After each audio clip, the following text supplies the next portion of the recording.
and welcome back to another tutorial. So far in this course, we've covered several sections. Getting started in Photoshop, how to use the tools in Photoshop, and getting acquainted with Photoshop's workflow. In this video, we'll be starting a new section, Photo Correction. We've already been using some of Photoshop's healing tools to help correct photos, but we only made minor corrections on very small parts of the image. How do we go about correcting an entire photo? One issue photographers run into is perspective distortion. This is a result of either taking a photo at an undesired angle or using a camera lens that provides a wide-angle shot but curves and distorts its edges. These aren't necessarily bad things, but many serious photographers turn to Photoshop to help achieve their desired photos after they've already taken them. I have a photo here of a large front porch. It's a decent photo, but you can probably tell that something isn't quite right. The angles of these arches aren't quite centered, and these steps below are way off. I'll pull up some perfectly straight lines to show you what I mean. I'll just go up to View, Rulers. Then, I'll click inside these rulers and drag out to place my guides. I'm going to place a few near the columns.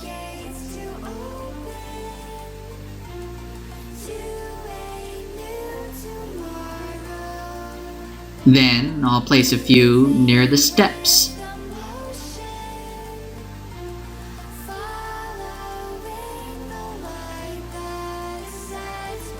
You can see that the columns aren't actually too bad, but the steps definitely don't look right. I'll hide my guides by going back up to View, Show, Guides. Then I'll put my rulers away by going back up to View, Rulers. A very easy tool to correct perspective is actually one that I've touched on before. I'm going to go in the Tools panel and right-click the Crop tool to get to my Perspective Crop tool. Then I'll start by making my first point near the edge of these bricks on the top left. Then I'll go all the way across for my second point in a similar area on my bricks. Then I'll go down to the edge of the steps for my third point. Then I'll go all the way back across on the steps to make my final point. This box I just drew will represent the new perspective I want the photo to have. I'll just drag the edges out to encompass most of the photo on the left and right, and on the top, and on the bottom. Now to commit this, I'll just go up in the tool options and click on the check mark. Okay, my image has been corrected. I'm going to pull my guides back up to see how I did by going up to View, Show, Guides. Okay, not too bad. The steps towards the bottom still look a little bit askew, but overall this is a good perspective change. As you can see, using the Perspective Crop tool can be very quick and pretty effective. I'm going to switch gears here and go to my next image. Okay, so this image is suffering from some perspective distortion as well. But you can see it's got some lens distortion too, as the edges of the photo seem to curve out from the center onward. I'm going to need something a little more powerful than the Perspective Crop tool for this. I'm going to try a lens correction filter this time. But before I do that, I'll duplicate my layer by checking the Layers panel to make sure that my background layer is selected, Then I'll hit Ctrl J on my keyboard to jump or duplicate this layer above itself. Now that I have a copy of my original image, I'll go up to Filter, Lens Correction. Similar to what I did to the previous image with the guides, I'm going to go down here to where it says Show Grid, and I'll turn that on. Now we have a better idea of what needs to be done. If I check in my options here on the right, you can see it's currently set to auto correction.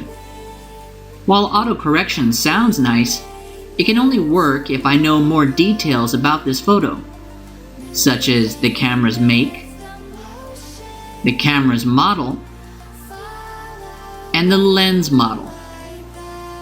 Unfortunately, I don't have that information. I'm just trying to fix this photo the best that I can. So I'll go here to the top of the options and switch over to Custom. Wow, there are a lot of sliders here. Hopefully, I won't have to change all of them to get what I want. I think first, I'll focus on this option near the bottom, Vertical Perspective. I'll go ahead and start sliding this to the left, and pay attention to these two main columns in the middle of my image. Now what this is doing is stretching the right and left sides of the top of the image to match the width of the bottom of the image. Okay, it's looking good at about -30, so I'll keep that there. Now I'll go up to the top and use this slider called Remove Distortion. I'm going to slide this to the right while focusing on this curved roof here. What this is doing is actually puckering the image from the middle, sort of pulling the center sides in while pushing the edges out. And it's looking pretty good at about +40, so I'll keep that there. This image looks a lot better. I'm going to go down to Scale and shrink this whole thing down to around 75%. So I can see what the lens correction has done. As you can see, the edges have really been puckered in, and the top is now wider than the bottom. I'll bump the scale back up around 90% and click OK. Now I can compare my original layer to my lens corrected layer. Original, corrected. It's definitely a noticeable improvement. Not bad for only having to play with two different sliders. I want to keep both of these, so I'm going to rename these to Original and Lens Correct. There's one more method I want to show you. It takes a little more work, but it's probably the most effective out of all of them. First, I'll select my original layer, then I'll hit Ctrl J to duplicate it. Then I'll drag it to the top of my layers. Now I'll go up to Filter, Adaptive Wide Angle. Normally, Adaptive Wide Angle would rely on my photo's data to fix this automatically. But once again, I'm going to go Custom. So I'll go to Correction and make sure I have Fisheye selected. Then I'll go down to Scale and bring it down to around 85% so the image will have some room to breathe. And I'll keep my crop factor at 10. Then I'm going to start sliding my focal length down from 7.07. You can see it's already starting to distort my image. I like it right here, around 3 millimeters. Here's the cool part. I'll go up to the top left and make sure I have my constraint tool selected. Then I'll go down to the left edge of this planter and just click and drag to the right. You can see that my line is already curving, sort of following the edge of the planter. I'll go ahead and release this on the opposite side of my planter. The constrain tool has taken my curved edge and straightened it out. But it looks like the curve was a little bit off in the middle. There's a little box here that I can click and drag to match the curve perfectly. My goal is to make this entire image perfectly level. But so far, all these constrained lines will only straighten the edges I use them on. If I want to make my line perfectly level, I can just right-click it and click horizontal. Now the planter edge is perfectly straight and level, and Photoshop is automatically warping the rest of the image to try to match my line. If I want to make a perfectly level line without having to do any extra steps, I can just press and hold the Shift key as I'm dragging the line. Constraining in this way isn't limited to just horizontal lines. I'm going to go to these columns, hold the Shift key, and make some vertical lines.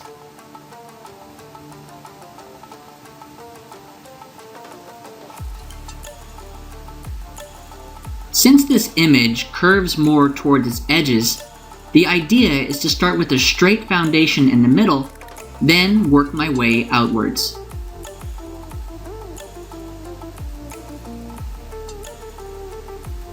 I'm going to really work on this image. I want to use adaptive wide angle to its fullest extent. I'm just going to repeat this process, finding curved edges, and using my constrain tool to correct every single one.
Okay, I am done.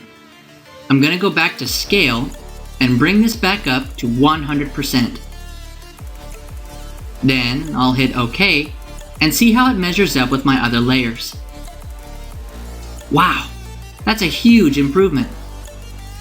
Here's my original, my lens correct, and my adaptive wide angle. You can see that with lens correct, I made a very quick correction, but it ended up warping the building improperly. It exaggerated the height of the building and neglected a lot of curves on both the right and left sides. But now, with the adaptive wide angle, everything is where it's supposed to be, and the edges of the building line up with each other beautifully. There's just one more thing I want to do. There's a big hole in the middle of the ground here. I think I'm just going to crop this out. I'll go up and get my regular crop tool, click in my image, drag up to cover it, and click Enter to commit my crop. Beautiful. Okay, we learned that you can use the Perspective Crop tool to quickly correct the perspective of an image. We learned that we could use the Lens Correction filter to quickly fix perspective and lens distortion. And we learned how to go in depth with our corrections using the Adaptive Wide Angle filter. That will do it for perspective distortion. I'll go over some more photo correction techniques in the next video.